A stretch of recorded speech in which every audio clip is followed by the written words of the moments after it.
नमस्कार, मैं डॉक्टर विभा। आज स्लिप डिस्क को लेके चर्चा में है। हमारे साथ सिक्किम के एक भाई हैं जो सीवियर स्लिप डिस्क से पीड़ित थे, जिनको डॉक्टर्स ने बोल दिया था कि इनको L4 L5 S1 जो कंप्रेस था, बर्स था, उसमें उसके कारण इनको ऑपरेशन के लिए बोला गया था। वो ओटी तक जाके फिर हमारे पास आए थे और हम लोग ने कुछ एक साल पहले शायद उनको ट्रीटमेंट दिया था और वो आज पूर्ण रूप से ठीक है। वो 2-4 बार बहुत सारे रोगियों को लेके आए। फिर आज हमें मौका मिला कि क्या कहना चाहते हैं लोगों को इस स्लिप डिस्क के लिए। आज सब पत्नी को भी लेके आए जिनका स्पाइन स्पाइन काफी टेढ़ा था, वो भी कुछ बोलेंगे हमारे संदर्भ इस रोग के संदर्भ में। तो भाई आप तपाईँ भन्नुहोस् के प्रब्लम थियो, कसो थियो? नमस्कार सम्पूर्णमा म चाहिँ सिक्किम साउथ सिक्किम नाम्ची छेउ सुम्बुकको म किशोर छेत्री हो। म चाहिँ 11 दिन सोकेथाङ हस्पिटलमा बसेर मेरो चाहिँ अपरेसनको लागि मलाई 11 दिनसम्म उहाँ सोकेथाङमा बसेँ। मेरो चाहिँ फिजिकल फिटनेस नभएकोले गर्दाखेरि चाहिँ त्यहाँ बस्नै मात्रै भयो 11 दिनसम्म। र म यसरी यहाँ फिजियोथेरापी हुन्छ अरे, यहाँ पञ्चकर्म आयुर्वेदिक पञ्चकर्म भन्ने यहाँ सिलगढीमा रहेछ र मैले त्यहाँ थाहा पाएर चाहिँ म यहाँ आएर 14 दिन फिजियोथेरापी गरेर म चाहिँ अहिले एकदम फिट भएको छु र मैले हजुर मैले लेकिन आपको जो ओटी में लेके गया गया था, आपका ऑपरेशन क्यों नहीं किया गया? मेरा अंदर एलर्जी था।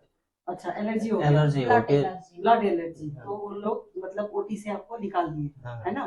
फिर आपको कहीं से पता चला कि यहाँ पे स्लिप डिस्क, है ना, ठीक होता है, तो आप यहीं आ गए सीधे हमारे पास। फिर हम लोग कितना आपको 14 दिन रखे थे। आज क्या बोलना चाहते हैं 14 दिन का? कितना दिन पहले हुआ था ये आपका ट्रीटमेंट? मेरा 1 साल हुआ। 1 साल हुआ। तो 1 साल पहले हम लोग दिए, तो मतलब क्या क्या किया गया था यहाँ पे? तपाईँ नेपालीमा बोल्नु भन्दा हुन्छ।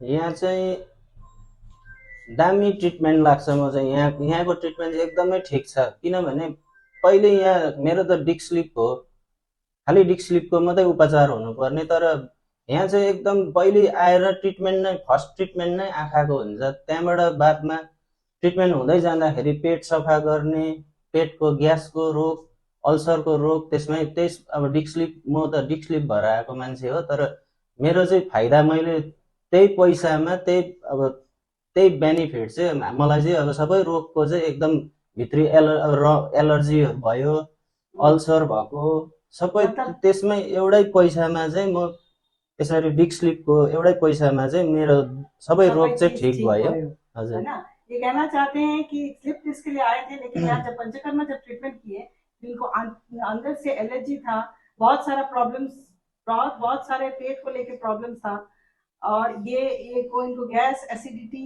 है ना, डॉक्टर अल्सरेशन भी बोले थे। तो ये सब भी स्लिप डिस्क के साथ साथ में जब हम लोग ने इनको पंचकर्मा और नेचुरोपैथी का ट्रीटमेंट दिया, तो ये सब चीज से निजात हो गए, है ना? यही कहना चाहते हैं ना? और आप 1 साल जब हो गया तो कोई तकलीफ है आपको? नहीं है। आप भारी उड़ी उठाते हैं, सब कुछ काम करते हैं, तो आप क्या बोलना चाहते हैं? आप फिट हो? म पहिला मेसिन चलाउँथेँ, अहिले पनि म यहीँबाट अब 14 दिन फिजियोथेरापी गरेर चाहिँ म घर गएर अझै पनि म मेसिन दुईवटा किनेको छु। मैले 2टा मेसिन, सेन्सर मेसिन चेन्सो किनेको छु। चेन्सो चाहिँ म दिनभरि चलाउँदाखेरि पनि मेरो ढाड दुख्ने भन्ने प्रब्लम सबै एकदम सल्भ भएको छ यहाँको ट्रिटमेन्टले गर्दाखेरि चाहिँ। तो आप अभी इतने लोगों का